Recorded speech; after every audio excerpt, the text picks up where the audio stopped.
아멘. 좋으신 하나님이 주시는 은총과 또 평화가 이 저녁에 사랑하는 여러분들과 함께 하시기를 빕니다.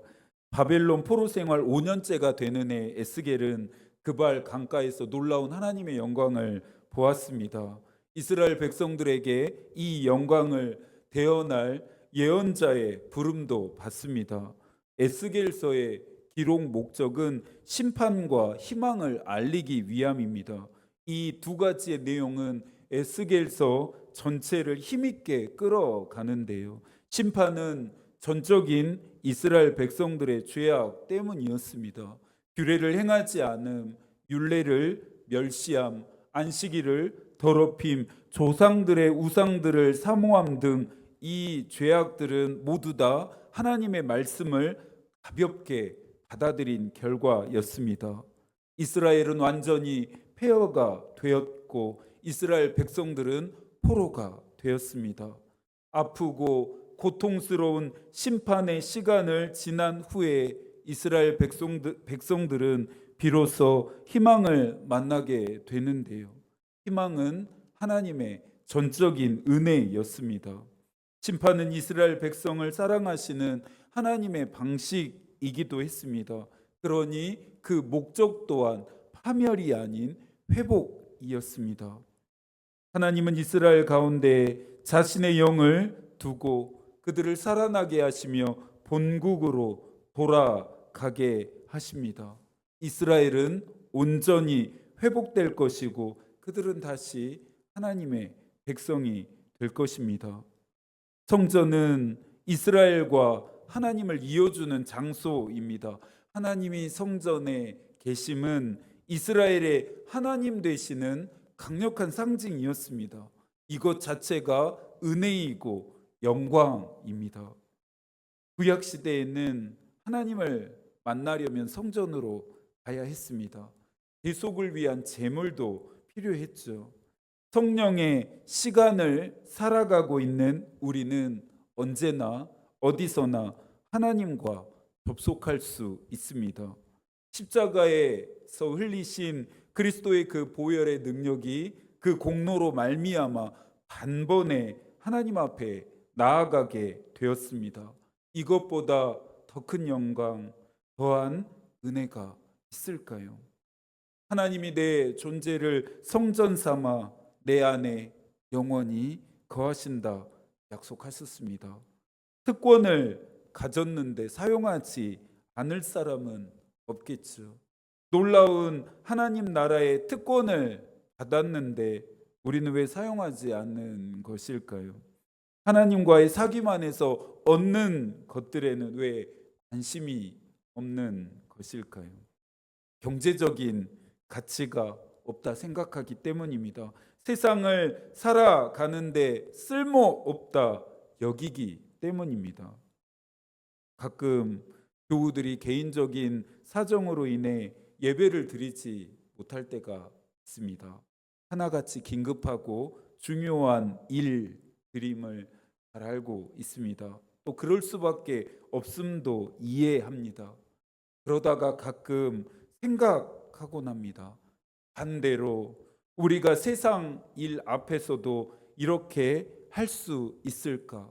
세상 일들 앞에서도 나는 그리스도인이니까 또 주일은 예배를 드려야 하니까라는 제한과 포기를 선택할 수 있을까 생각해 봅니다. 여러분의 생각은 어떠신가요? 개인적인 것들을 모조리 포기하고 믿음 생활하라는 원색적 권면이 아니기에 오해하지 않으시면 좋겠습니다. 우리의 중심이 하나님과 세상 중 어느 쪽으로 더 쏠리고 있는지를 생각해 보고 판단해 보자는 것입니다. 하나님을 사랑하고 오직 하나님을 섬기는 것 외에는 헛되고 헛되며 모든 것이 헛됩니다라는 전도서 기자의 말을 기억할 수 있어야겠습니다. 하나님과의 만남을 이상이 아닌 경험하는 삶을 사시기를 소망합니다. 하나님의 살아계심을 믿으십니까? 살아 계셔서 내 삶에, 내 가정과 직장에 내가 있는 곳에서도 역사하시는지를 돌아보실 수 있기를 바랍니다. 에스겔은 회복된 성전을 안내자인 하나님의 천사를 따라 구석구석을 살펴보고 측량도 하고 있습니다. 성전을 살펴보는 에스겔의 심정이 우리와 다를 수 있음은 그가 제사장 출신이기 때문입니다. 에스겔은 누구보다 성전의 구조와 기능과 역할을 잘 알고 있습니다. 그러니 같은 성전을 바라보며 느끼는 감정의 크기와 깊이는 다를 수밖에 없습니다. 성전의 가장 내밀한 성소와 지성소까지 이르렀습니다. 지성소는 어떤 곳입니까?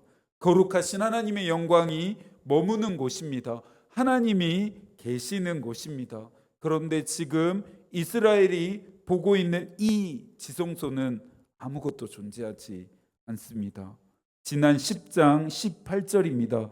여호와의 영광이 성전 문지방을 떠나서 그룹들 위에 머무르니. 에스겔은 텅 빈 지성소를 보며 하나님의 영광이 떠났던 그때를 생각했습니다. 또한 텅 빈 지성소에 다시금 하나님의 영광으로 가득 찰 것을 전망합니다. 이것이 예언자의 숙명입니다.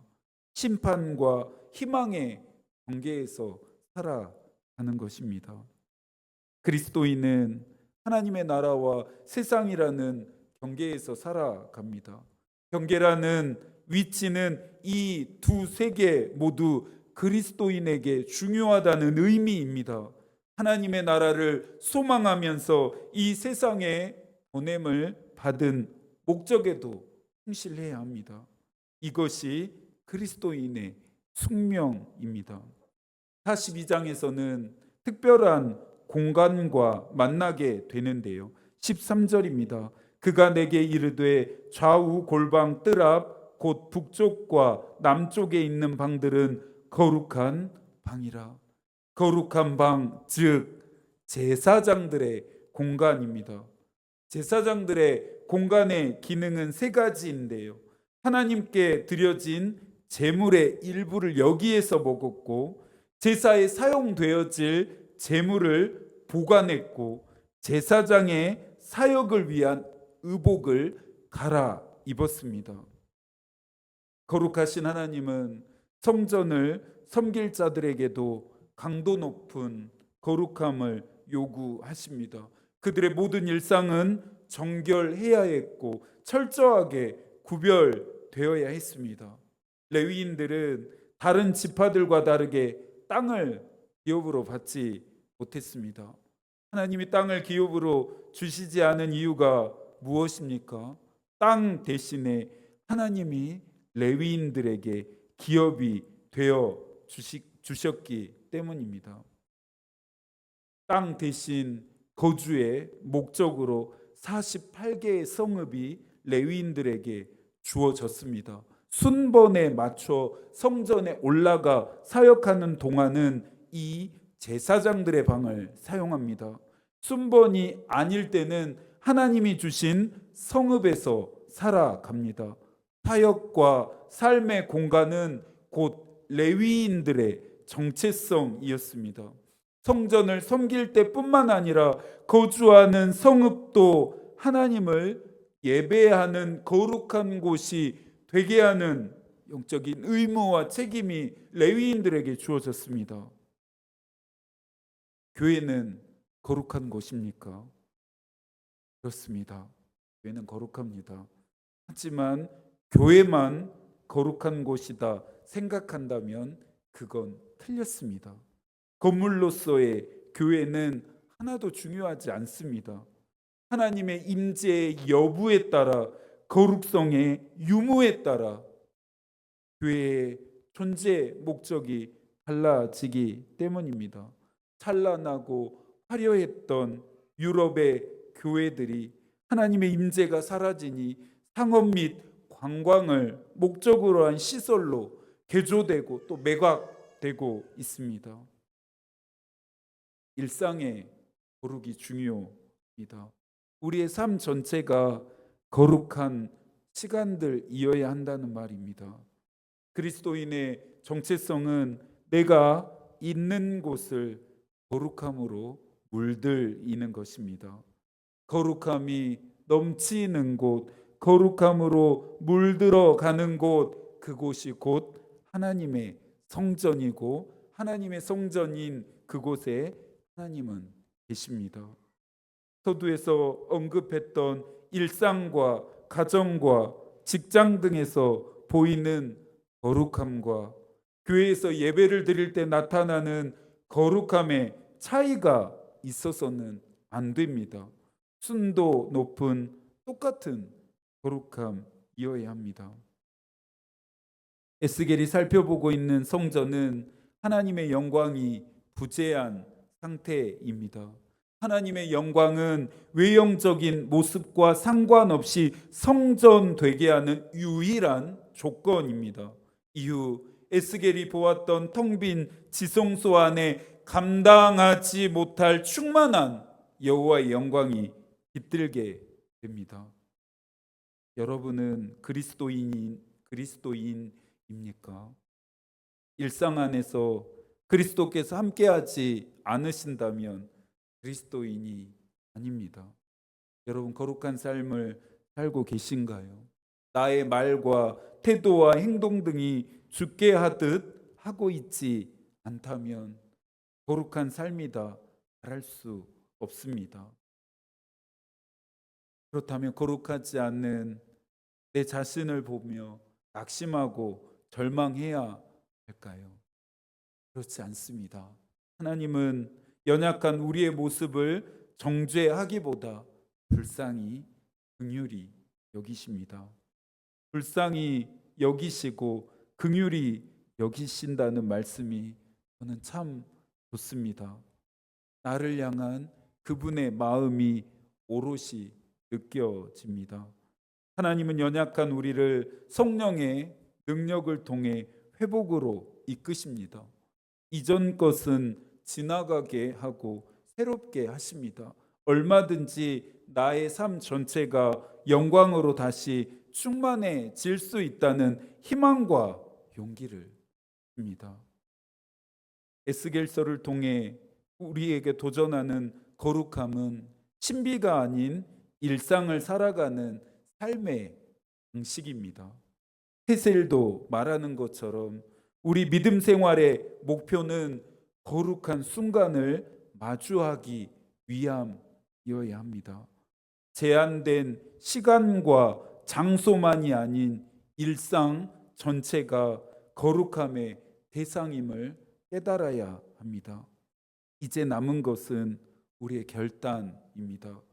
흙탕물과 같은 내 삶을 맑게 하려는 애씀과 힘씀이 있어야 합니다. 과정만 있고 결과가 없을 수도 있습니다. 애쓰고 힘썼음에도 여전히 내 삶이 나아지거나 달라지지 않을 수 있습니다. 그래도 괜찮습니다. 마땅하고 올바른 결단과 헌신으로 응답함 자체가 하나님이 받으시는 예배이기 때문입니다. 선거가 끝났습니다. 지금쯤 개표가 한참 진행되고 있을 텐데요. 선거가 끝나도 쉽사리 마음이 놓이질 않습니다. 선거 후에 반복적으로 발생하는 혼란의 먼지들 때문입니다. 하나님이 이 나라에 은혜를 주시기를 계속 함께 기도해야겠습니다. 분쟁과 전쟁으로 고통받는 나라들도 잊지 않아야겠죠. 남은 한 주도 하나님이 여러분과 함께 계시기를 기도하겠습니다. 하나님의 마음이 우리의 기도가 되고 하나님의 뜻이 우리의 길이 되기를 빕니다.